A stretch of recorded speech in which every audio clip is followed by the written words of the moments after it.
There's no turning back. Either you sacrifice her or you die. There was a well-known man named Desmond, popularly called Money is Talking. He was extremely wealthy, admired, and feared in equal measure. Wherever his name was mentioned, people whispered in awe. Yet, one question followed him everywhere. Where did his wealth come from? Long before the luxury and fame, Desmond was just a poor young man from Umweke village, born into hardship and struggle. Despite his background, he was kind, hardworking, and deeply in love with a beautiful young woman named Cynthia. Cynthia was admired by many men for her attractive figure and sweet voice, but her heart belonged to Desmond alone.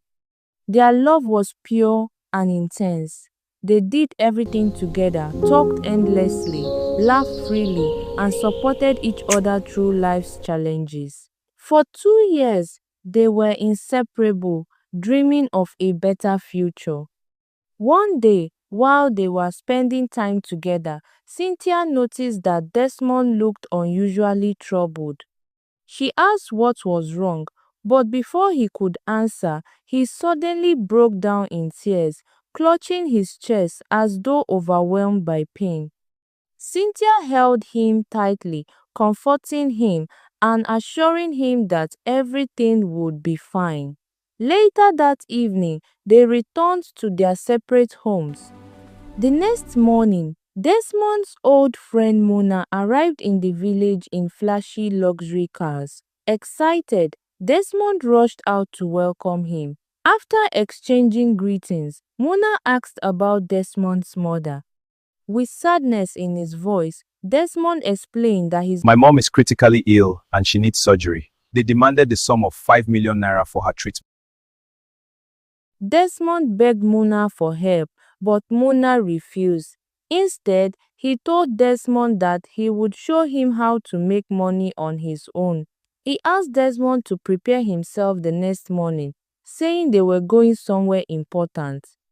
The following day, Mona led Desmond deep into a thick forest until they reached a dark and airy shrine. A strange voice echoed, Welcome to the Shrine of Achara.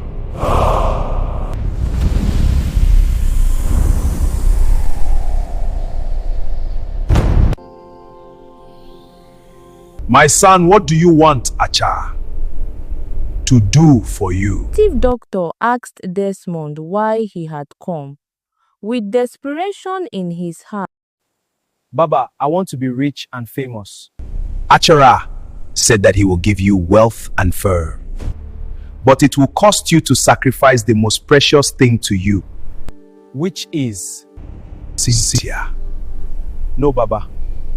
I can't sacrifice her. She is the only thing that makes me happy. She is the reason. I need the money to take care of her and my mom. Mona mysteriously disappeared, leaving him alone. There's no turning back. Either you sacrifice her or you die. Okay, I will sacrifice her.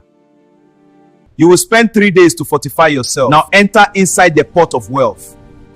The native doctor instructed Desmond to enter a mystical pot of wealth where he would remain for 3 days. When the days passed, Desmond returned home. As he approached his house, he heard loud cries. Cynthia, my daughter is dead! Cynthia was dead. Soon after, he learned that his mother had also died. I wish As things were different. Desmond wept bitterly, a bag filled with money suddenly appeared before him.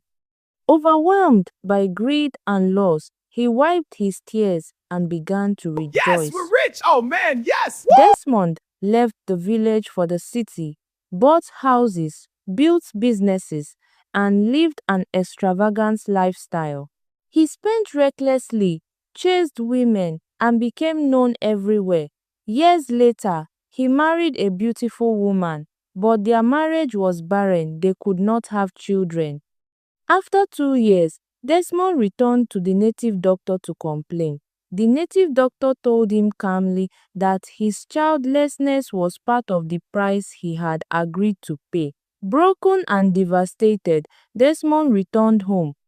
That very night, as he entered his room, he saw Cynthia's spirit standing before the mirror, dressed in white, with blood streaming from her eyes.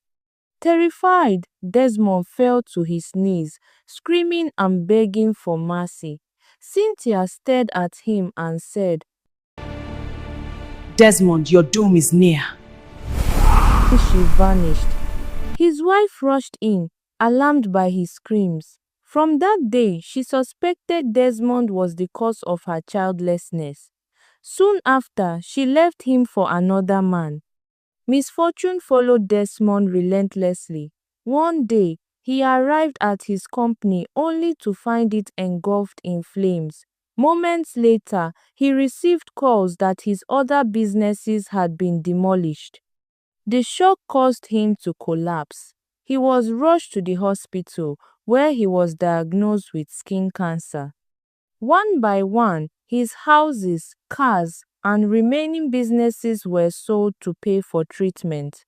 When he was finally discharged, Desmond had nothing left. He returned to Umweke village, poorer than he had ever been.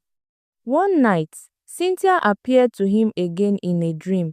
She ordered him to go to Desmond, go to my mom and confess. and beg for forgiveness. Suddenly, she whipped him, Desmond, forcing go him to my mom and run. confess. Desmond ran through the village until he reached the market square, where he saw Cynthia's mother standing with other women. He fell to his knees and cried. Mama, please forgive me. I will confess. I killed Cynthia. I used her for money ritual. They stoned Desmond to death, bringing a tragic end to a life destroyed by greed.